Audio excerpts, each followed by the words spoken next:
The federal government is currently proposing to remove all Endangered Species Act protections for the gray wolf. The gray wolf is not recovered in this country. The gray wolf and the wolverine, for years their tracks have not been seen along the mossy banks of the old headwaters. We brought the wolves to near extinction. We started in the 1880s, exterminating. By the 1940s, 50s, they were basically gone from the landscape. Wolves once called almost the entire United States home, but they have only returned to 5% of their historic habitat. Without the protection of the Endangered Species Act, wolves would be back in the crosshairs, at the mercy of hunters' guns, traps, and bows. And it will make returning wolves to iconic landscapes in places like the North Rim of the Grand Canyon, Yosemite, and here in Rocky Mountain National Park much more difficult.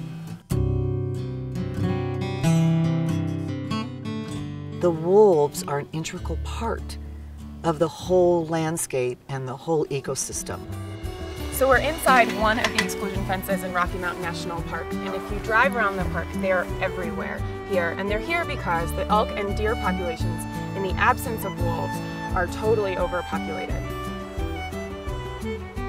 The elk come and they actually eat the bark of the aspen trees, and they degrade the whole health of the tree. And in a bigger tree like this, it might be able to survive like this one has, but when they try to eat the smaller trees, they actually kill the trees.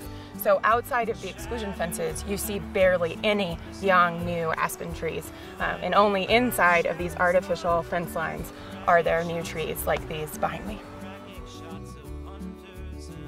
In 1995, wolves were reintroduced into Yellowstone National Park, and even the scientists were surprised at how many benefits their return brought to the ecosystem.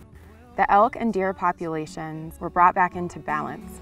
The willows and the aspen regrew, bringing shade back to stream beds. The fish thrived and the beaver returned, and even the grizzly bear benefited from the return of the wolves. Like Yellowstone, Rocky Mountain, the North Rim of the Grand Canyon, the Sierras, the San Juans, and many other wild places need wolves to ensure a healthy, vibrant ecosystem. And people come to these refuges where wildness still exists, and they crave that opportunity. If we lose wolves, we don't just lose one exceptional species, we impoverish entire landscapes permanently.